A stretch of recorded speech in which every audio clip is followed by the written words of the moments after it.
Maverick Lloyd finally agrees to marry me after 5 years of dating. We head to the hospital to tell my ill mother the good news. On the way there, Maverick receives a call from his true love. He turns the car around and takes me to a bar instead. His true love is short of people at the bar, so he tells me to help out as a bar girl. When I'm being harassed and sullied in a private room, he's living it up with his true love next door. The hospital calls to tell me my mother's condition has worsened. I jump out of the third-floor window to get away. However, when I arrive at the hospital, all I see is my mother's cold body. Meanwhile, Maverick's true love updates her social media. He appears before me like a hero whenever I'm in danger. It comes with a photo of her cuddling in Maverick's arms. My heart dies. I take off my engagement ring and place it with my mother's body to be destroyed during the cremation. Then, I like Maverick's true love's post. I hope you two stay together forever. Don't ever harm anyone else. Less than 2 minutes after I left the message, Maverick Lloyd called. Ophelia, who are you trying to disgust with that nonsense? If you hadn't deliberately jumped off the balcony at the bar and offended Emma's guest, would they have given her a hard time? His voice carried an authoritative tone as he ordered, "Hurry up and apologize to Emma." Holding my mother's ashes in my hands, I was filled with overwhelming grief. I replied coldly, "I won't apologize." His voice immediately rose in anger.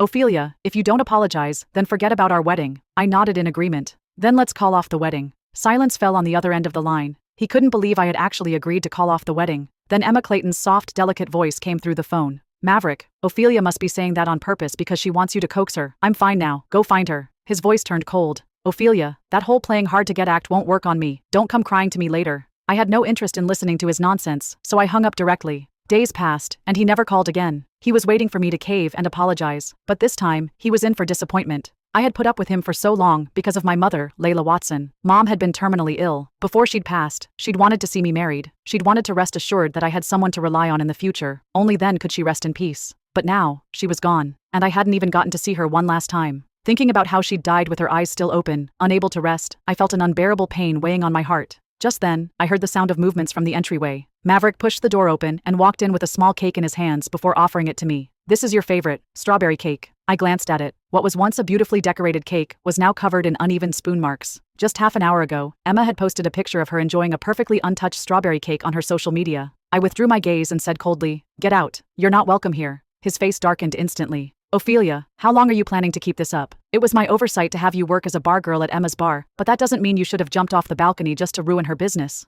Emma's kind. She even defended you afterward and asked me to apologize to you. What more do you want?" "Apologize?" I sneered. "Maverick, does this look like an apology to you? Who brings leftovers as an apology?" His voice faltered for a moment before he said, "Haven't you always been frugal?" I was so enraged by Maverick's entitled tone that I laughed. "No matter how frugal I am, I don't have a habit of picking up other people's leftovers. Just like that cake. You've already been used by Emma. I don't want you anymore." Maverick's brows furrowed. "Ophelia, weren't you the one who was so desperate to marry me? You were the one who said that if your mom didn't see you get married, she wouldn't be at peace." The mention of my mother sent a wave of grief surging through me. If she'd still been alive, I would have endured anything, but she was gone now. Maverick suddenly grabbed my arm and started dragging me outside. "Fine, let's go tell Layla right now that we're getting married. That should put her at ease, right?" I struggled, but he forced me into the car and drove toward the hospital. What kind of expression would he have when he got there and found out my mother had passed away? Shock? Disbelief? Or would he actually feel sorrow? He had lost his mother at a young age. His stepmother had never cared for him, and his father treated him like he was invisible. After we got together, my mother had felt sorry for him for the hardships he had endured as a child. She had treated him like her own son. She hadn't hesitated before giving him her entire life savings when he'd started his business and lacked funds. She'd always been worried he'd overwork himself, so she'd often cooked for him and made the soups he loved.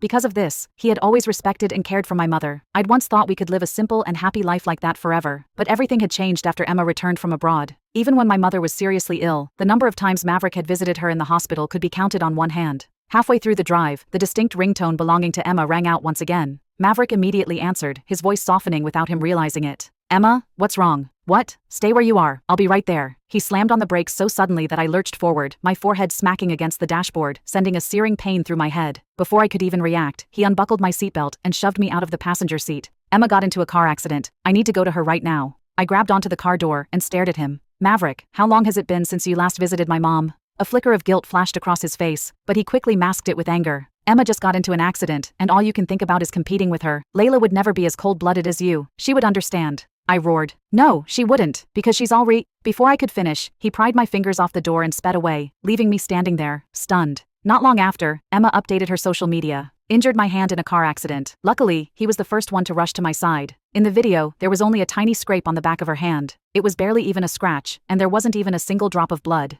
Meanwhile, Maverick was running around anxiously, registering her at the hospital, and arranging for her to see a doctor. The concern in his eyes was practically spilling out of the screen. A bitter smile crept onto my lips. For him, my mother and I weren't even worth one of Emma's fingers. I turned and started walking toward the cemetery. It took me 3 full hours to reach my mother's grave. Kneeling before her tombstone, I finally lost control. Tears streamed down my face. Mom, I'm sorry, I misjudged him. And because of me, you wasted your kindness on the wrong person. Since he's this ungrateful, I won't let him have it easy. I picked up my phone and dialed a number. I agreed to sell my 20th stake for $30 million. Maverick had been staying out for days again. I could see updates about him and Emma through her social media posts every day. He cooked for her, cleaned her place, and even washed her underwear by hand, just because she'd injured her hand. A gentleman stays away from the kitchen. Cooking and doing laundry are women's jobs. Ophelia, you're a good wife and mother. You don't need me to handle these household chores. All the excuses and so-called principles he'd once had with me had suddenly disappeared when it came to Emma. At the end of the day, it was simply the difference between love and indifference. If this had happened before, my heart would have been torn apart. But now, I felt nothing. I knew that their so-called happiness was nothing but an illusion. It would burst like a bubble with just one prick. Over the past few days, I had someone investigate Emma's life overseas. The results were quite interesting. She had spent money recklessly, worked as an escort, and had even developed a gambling addiction, racking up millions of dollars in debt. In 3 days, I would present all this evidence at the shareholders' meeting, right in front of Maverick. I was eager to see how he would handle the double blow to both his career and his love life. The day before the shareholders' meeting, a call came in from the wedding planning company. They informed me that they had arranged the wedding photo shoot Maverick and I had previously booked. I immediately said I wanted to cancel, but they told me that I had to come in person to process the cancellation. So, I drove to the wedding company, only to be met with an unexpected sight. Emma was in the wedding dress that was supposed to be mine, as she took wedding photos with Maverick. The two of them were posing intimately, following the photographer's instructions to kiss and embrace. It wasn't until an entire set of photos had been taken that Maverick finally noticed me standing at the door. He instinctively pushed Emma away. With a soft gasp, she fell to the ground, looking pitiful and frail. He immediately rushed to scoop her up and carried her to the couch, carefully placing an ice pack on her ankle. Only after making sure she was okay did he turn to me, deliberately putting on a stern expression. You were the one throwing a tantrum about canceling the wedding photo shoot. I was just worried you'd regret it, so I had Emma step in for you. You two have similar body types. Later, we can just use AI to swap your faces. A mocking smile curled at my lips. Oh, so it sounds like I should be thanking Emma then? Hearing the sarcasm in my voice, he scolded. Ophelia, Emma was just trying to help, and now she's sprained her ankle because of it. Instead of being grateful, you're acting all bitter and petty. Do you have no manners? How could someone as kind and understanding as Layla have raised a daughter like you? I raised my hand and slapped him hard across the face. You have no right to mention my mother. Getting slapped in front of so many people undoubtedly crushed his pride. He glared at me with fury written all over his face. Ophelia Sinclair, if you don't kneel and apologize to me today, our wedding is off. Maverick, you can no longer threaten me with the wedding. It stopped being effective a long time ago. Even if you don't call it off, I will. Besides, I'll be giving you and Emma a special wedding gift at the shareholders' meeting tomorrow.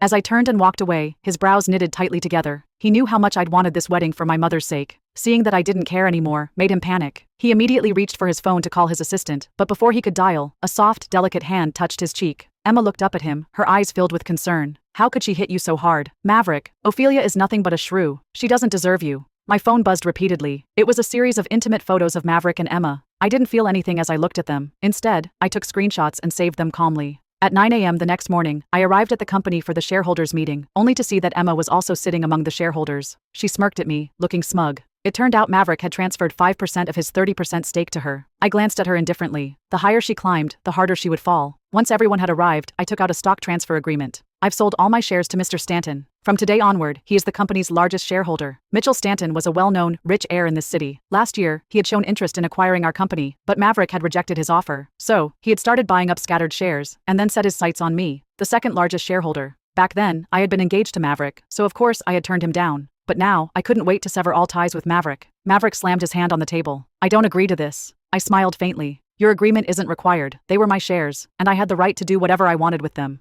Then I reached into my bag and pulled out a thick stack of documents, tossing them in front of him. Maverick, this is my gift to you and Emma. His eyes were filled with confusion as he looked at the folder in front of him. Slowly, he reached out to open it.